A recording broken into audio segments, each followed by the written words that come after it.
Contacto Espiritual. En este programa, un sacerdote, ministro de Dios y de la Iglesia, te ayudará en tu vida cristiana a descubrir cuál es la voluntad de Dios para ti y cómo dar respuesta a las exigencias que deberás afrontar en tu vocación de fiel cristiano en el mundo actual.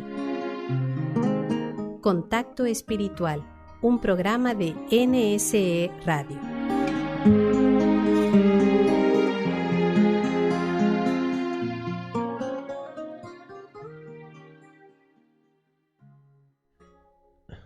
Sí, saludos a todos nuestros radioescuchas que están compartiendo con nosotros en este programa de Contacto Espiritual y estamos reflexionando sobre un documento que sacó la Santa Sede acerca de la ideología del género en junio del año pasado.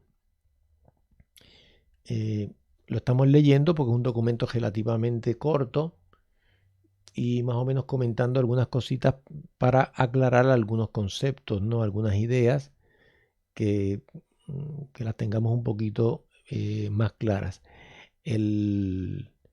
Estamos haciendo un comentario muy rápido. Lo interesante sería que este documento nosotros lo buscáramos en el internet y lo profundizáramos, lo discutiéramos, lo leyéramos y lo reflexionáramos con profundidad porque es un documento muy importante.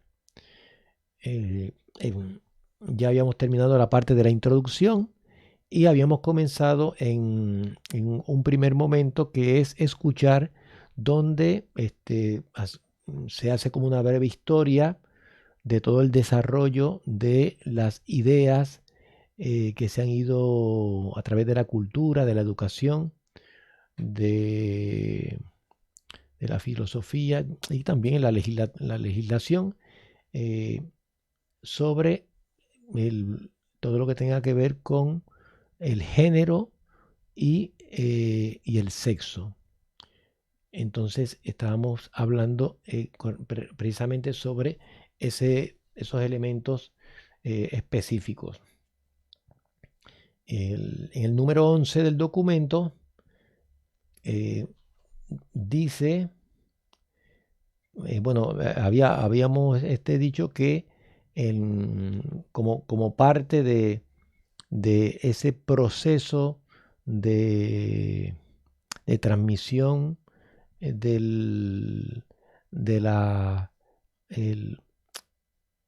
con relación a lo que era el sexo y lo que era el género, en este camino cultural se había llegado a separar el sexo de el género. ¿Sí? Ya no son términos o palabras que significan lo mismo. Una cosa es el género, otra cosa es el sexo. Y habíamos dicho que el sexo aquí tenía que ver con, según esta concepción, con lo que la biología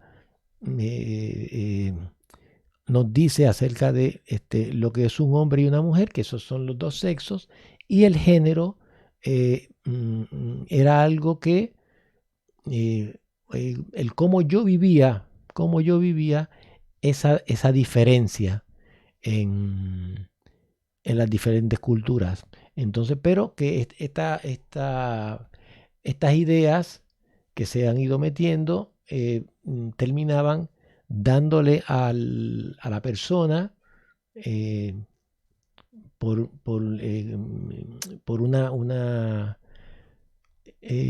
una idea que ellos piensan que yo puedo, o una persona puede determinar el género, o sea, el estilo o la forma en que yo debo vivir esa dualidad hombre o mujer, ¿no? O el sexo. Entonces, en el número 12, dice lo siguiente: en una creciente contraposición entre naturaleza y cultura, la naturaleza es algo que es algo dado, es algo que yo no puedo cambiar. Cultura es algo que yo recibo a través de la educación, de las instituciones, y algo algo que yo voy formando también, que yo voy recreando. Entonces, en una creciente contraposición entre naturaleza y cultura, las propuestas de género convergen en el queer, o en el queer se dice también, es decir, en una dimensión fluida, flexible, nómada, fluida, o sea, que está en movimiento, que está en dinamismo, que está cambiando. Eso es lo que significa nómada aquí, como que no tiene una situación estable. ¿Sí? Nómada al punto de defender la emancipación completa del individuo de cada definición sexual dada a priori, con la consiguiente desaparición de las clasificaciones consideradas rígidas. O sea, esa clasificación que se daba antes, bueno, este es un hombre, esto es una mujer, esto es un femenino, esto es un masculino. Entonces ya esas clasificaciones, desde el punto de vista del género, se consideran rígidas. Ya no hay que considerarlas así, porque el género es algo que yo puedo determinar con mi voluntad y con mi libertad, de una manera, de diferentes maneras, y pueden ser muchas, pueden ser muchas, dependiendo cada uno lo que crea, ¿no? Según esta manera de pensar. Se deja así el espacio a diversos matices, variables por grado e intensidad en el contexto tanto de la orientación sexual como de la identificación del propio género.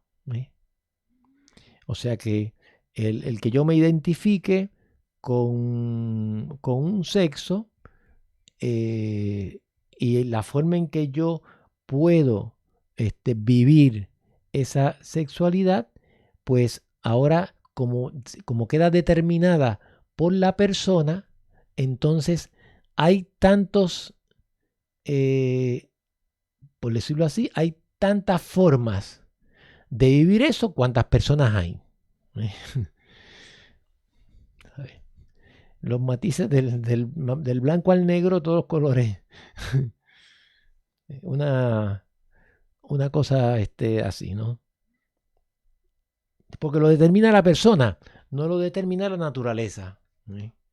Es lo que dicen lo que dicen estas teorías. Aquí estamos recogiendo, estamos en el momento de escuchar, por lo tanto estamos recogiendo lo que dicen estas maneras de pensar. En el número 13 dice el documento: la dualidad de la pareja entra también en conflicto con los poliamoríos. Poli es de muchos, amoríos, muchas personas, muchas personas que se aman. Poliamorios que incluyen a más de dos personas, o sea que en una relación de parejas, por decirlo así, ahora ni de parejas se puede hablar, pueden haber varias, más personas,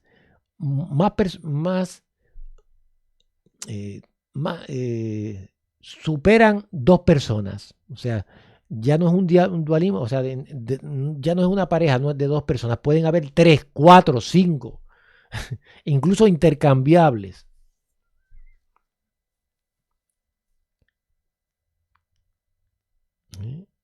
Sigue diciendo el documento, por lo tanto, se observa que la duración del vínculo y su naturaleza vinculante se estructura como una variable de acuerdo con el deseo contingente de las personas. El deseo contingente de las personas, o sea, según lo que la persona en ese momento o en este momento siente. Contingente significa que puede ser o no ser. Que puede ser o no ser. ¿Eh? Eso es lo que significa. ¿Eh? Si me canso de este, pues, y me gusta el otro, pues hasta aquí se acabó y entonces sigo con el otro. ¿Eh? Es una cosa tremenda. Vamos a hacer una pequeña pausa y continuamos con este tema.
Está claro que solo el camino del amor nos llenará de luz, nos dará esperanza, y el sol del alba hará del día un nuevo día.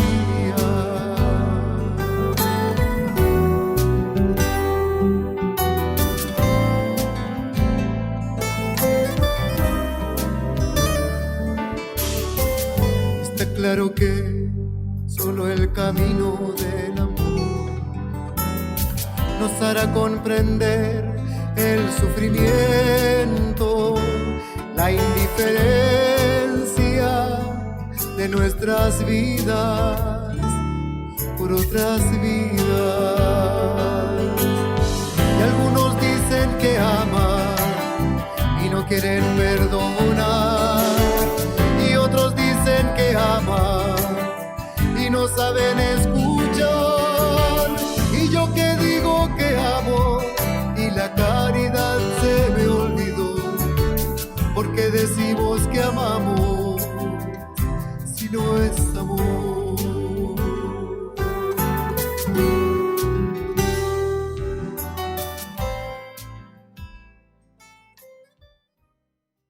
¿Sí?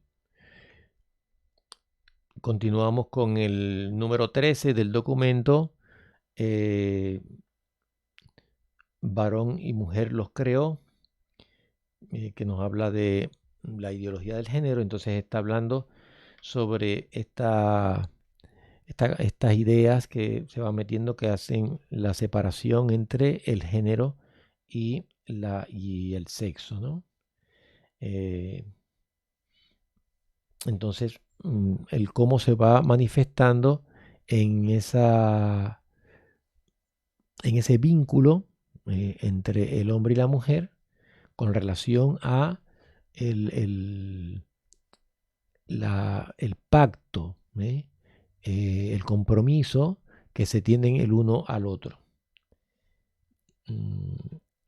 Sí, el documento dice en el número 13, por lo tanto se observa que la duración,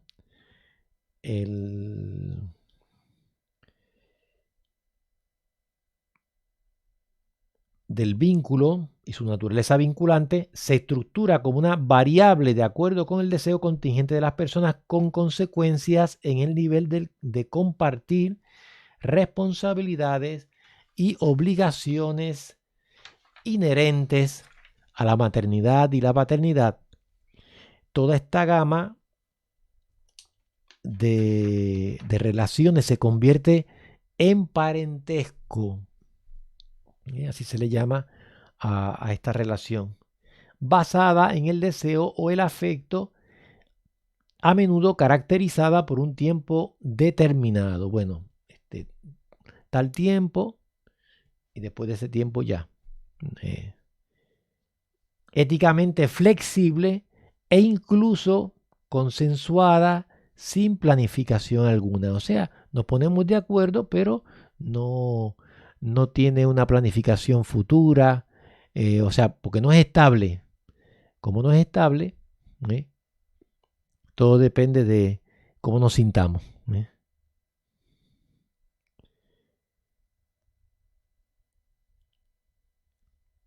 Sigue diciendo el documento, lo que vale es la absoluta libertad de autodeterminación. O sea, según esta manera de pensar, esa libertad de autodeterminación, esa libertad de yo definir y decidir lo que quiero.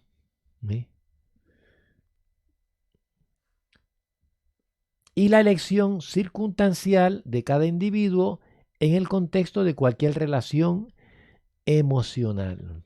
Aquí lo que prima, tiene una gran importancia, es las emociones, los sentimientos. No tanto los elementos espirituales, sino las emociones, las pasiones, los sentimientos.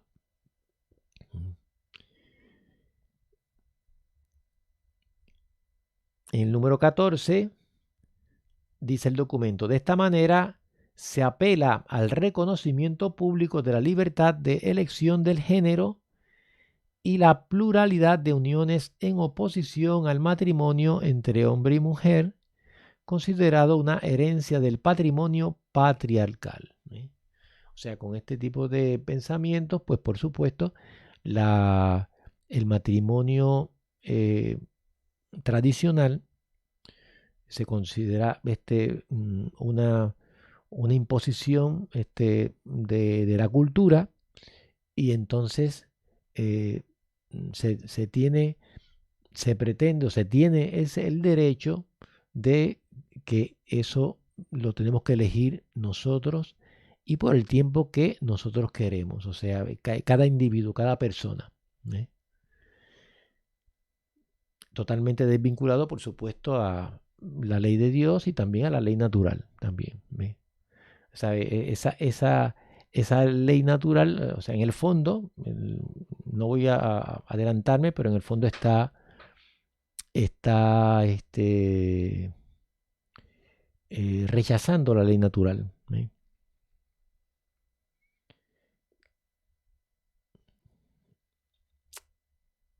Sigue diciendo el texto, por lo tanto, se quisiera que cada individuo pudiera elegir su propia condición y que la sociedad se limite a garantizar tal derecho. ¿Sí? Sabe que yo tengo el derecho a decidir qué es lo que yo quiero y cómo lo quiero vivir en ese sentido de la afectividad y la sexualidad, o el género que yo elija o me identifique con él, y entonces ese derecho tiene que ser respetado. Tiene que ser respetado, ¿sabe? Porque es un derecho. Eso es lo que se quiere garantizar.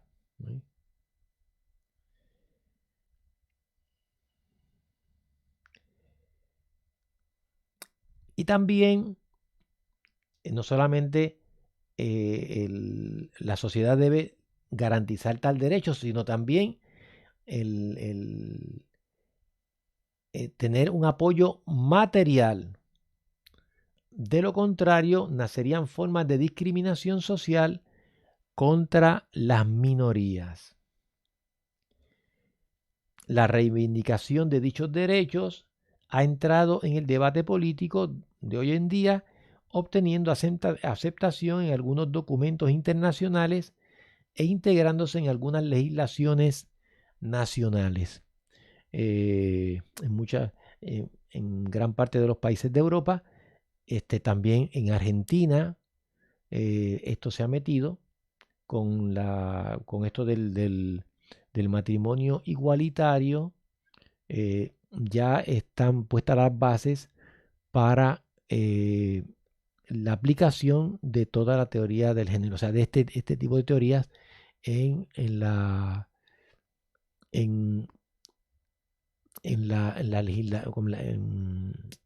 cultura o en la legislación del país.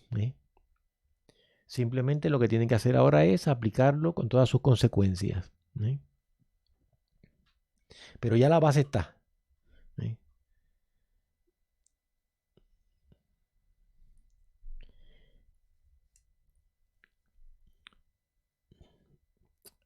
Puntos de encuentro. Ahora vamos dentro de este escuchar. Vamos a el documento. Habla de, bueno,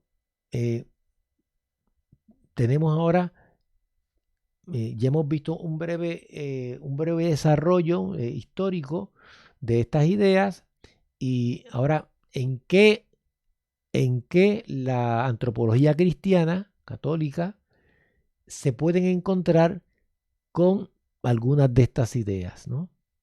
O por lo menos por el desarrollo. El número 15 dice: en el contexto de las investigaciones sobre el género, emergen todavía algunos posibles puntos de encuentro para crecer en la mutua comprensión.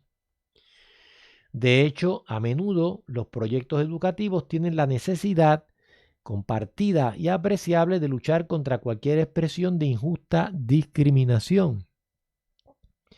Persiguen una acción pedagógica, sobre todo con el reconocimiento de los retrasos y las carencias. Ciertamente no se puede negar que a lo largo de los siglos se han asomado formas de injusta subordinación que tristemente han marcado la historia y han influido también al interior de la Iglesia. O sea, aquí el documento está reconociendo que ha habido también de parte de la Iglesia dentro de estas áreas unas discriminaciones. Y sigue diciendo: esto ha dado lugar a rigidez y fijeza que demoraron la necesaria y progresiva inculturación del mensaje genuino con el que Jesús proclamó igual dignidad entre el hombre y la mujer,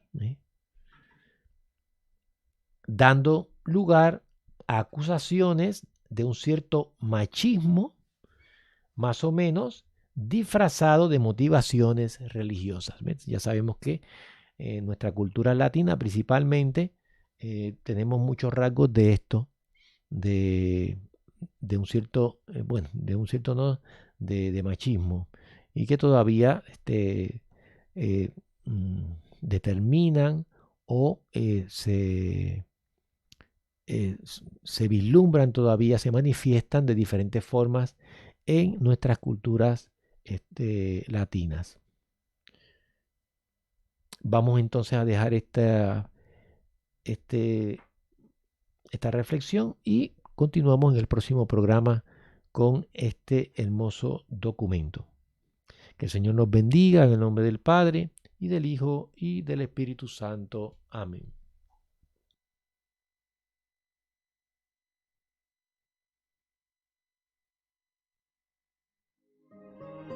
Has escuchado Contacto Espiritual, un programa que quiere ayudarte en tu ruta de peregrino hacia Dios. Si deseas dejarnos tus impresiones o sugerencias, comunícate con nosotros por WhatsApp al teléfono 15409-39575. 15409-39575. Contacto Espiritual, una iniciativa de NSE Radio.